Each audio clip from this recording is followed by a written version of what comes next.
Ever look up at a sky full of planes and wonder how they all managed to, not collide? Yeah.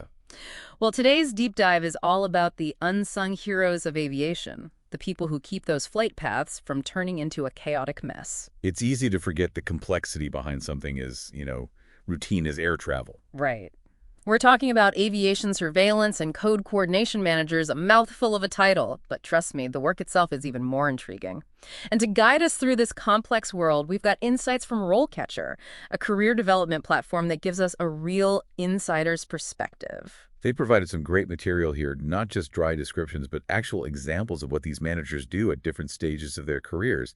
It really paints a vivid picture. Okay, so let's get into it. What does an aviation surveillance and code coordination manager actually do? I mean, beyond the obvious make sure planes don't crash thing. Right, right. It's about orchestrating a symphony of surveillance systems. We're talking ground-based radars, transponders on the aircraft themselves, even satellite data in some cases. These managers are responsible for ensuring all these systems are talking to each other, feeding accurate, real-time information about each aircraft's position, altitude, speed, the works. So kind of like the conductor of an aviation orchestra. They have to make sure every instrument is in sync. Exactly, but instead of musical notes, they're dealing with streams of data, constantly monitoring for any anomalies, any blips on the radar that could indicate a potential conflict. And this isn't just about reacting to immediate problems, right? What I found fascinating in RoleCatcher's breakdown is the emphasis on analysis and planning. Absolutely. A big part of this role is anticipating potential issues before they even arise. That might involve analyzing weather patterns that could impact flight paths, coordinating with air traffic controllers to adjust routes, or even working with government agencies during special events or security situations. It sounds incredibly demanding, the kind of job where you need to be firing on all cylinders all the time. That's not an exaggeration. These managers are making decisions that directly impact the safety of hundreds, sometimes thousands of people. It's a high-pressure environment, no question. Speaking of high pressure, RoleCatcher mentions that this isn't always a desk job. You might find yourself traveling to different airports, coordinating with teams on the ground, even working with the companies that develop these surveillance systems. And that's another layer of complexity. The technology itself is always evolving. Think about the rise of drones, for example, and the challenges they present to traditional airspace management. Or the increasing use of ADS-B, which broadcasts an aircraft's position even more frequently and accurately than radar. These managers need to stay ahead of the curve, constantly learning and adapting to new systems.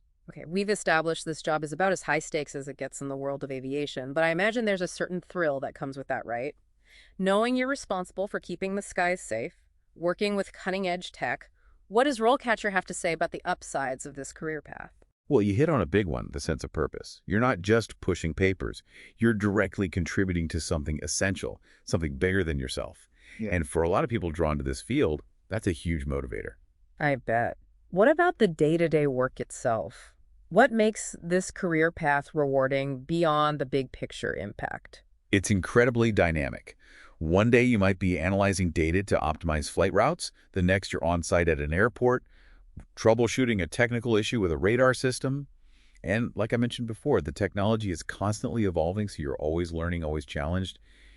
It's definitely not a career for someone who likes to sit still. I was going to say, it sounds like you need a pretty high tolerance for pressure and unpredictability. That's an understatement. RoleCatcher is very upfront about the challenges of this role, and stress is definitely high on the list. You're dealing with critical systems, strict regulations, and the potential for human error. It's not for the faint of heart. And RoleCatcher gave a pretty stark example of that, right? Something about a near collision that was averted because an aviation surveillance and code coordination manager noticed a discrepancy in the data that everyone else had missed. Exactly. It was a case where an aircraft's altitude reading wasn't being relayed properly. It wasn't a huge discrepancy, easily missed by the human eye. But this manager had a keen sense for anomalies in the data. They initiated emergency protocols, and potential disaster was averted. Wow.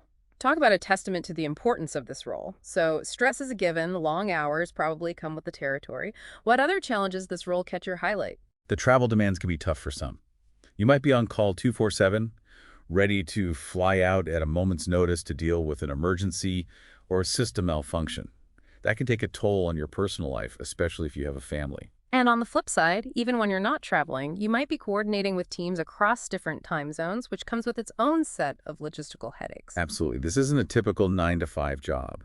It requires a certain level of flexibility and a willingness to be on, even when you're not technically on the clock.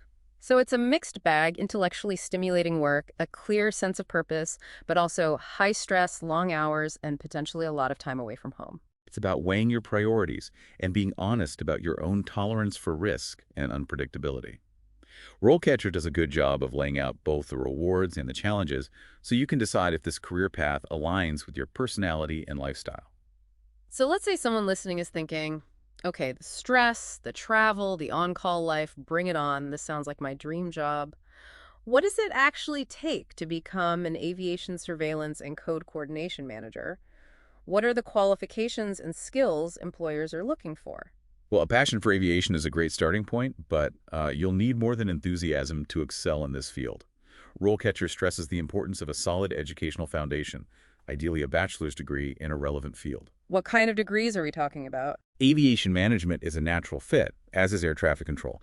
But we're also talking about various engineering disciplines, electrical, computer, aerospace, because you're dealing with complex systems and technology. That makes sense. But even with the right degree, you need more than just textbook knowledge to handle the pressure cooker environment we've been discussing. Exactly. RoleCatcher's insights really highlight that this role is as much about people skills as it is about technical expertise. You're not just managing systems, you're managing teams, communicating with stakeholders, collaborating with air traffic controllers, even dealing with government agencies. So what specific soft skills should someone be prepared to showcase in an interview for a role like this? Communication is key, both written and verbal. You need to be able to explain complex information clearly and concisely, whether you're writing a technical report or briefing a team during an emergency. And we've talked about the need to think on your feet, to make critical decisions under pressure. How does that translate into a specific skill set? It comes down to judgment and decision-making. You need to be able to process information quickly, assess risks, and choose the best course of action, often with limited time and incomplete data. So a healthy dose of composure under pressure is probably a good thing to have. Absolutely. And let's not forget about adaptability. This is a field that's constantly evolving, with new technologies and procedures emerging all the time. The ability to learn quickly and adapt to change is essential. It's funny, we started this deep dive by talking about how people probably don't think much about the behind-the-scenes work that goes into keeping air travel safe. But as we've gone through these skills and qualifications, it's clear that this is a career that demands a unique blend of technical expertise, leadership qualities, and a whole lot of composure. It is, and I think that's something RoleCatcher does a fantastic job of conveying, Uh-huh. the human element within this highly technical field. They provide examples of real aviation surveillance and code coordination managers at different stages of their careers, and what shines through is their passion, their dedication, and their understanding that even in this age of automation, it's often human judgment that makes all the difference. Well said. For our listeners who are ready to explore this fascinating career path further, be sure to check out RoleCatcher. They have a wealth of resources, including in-depth profiles, salary information, and even sample interview questions, all designed to help you navigate the exciting world of aviation. And until next time, thanks for joining us for this deep dive into the world of aviation surveillance and code coordination.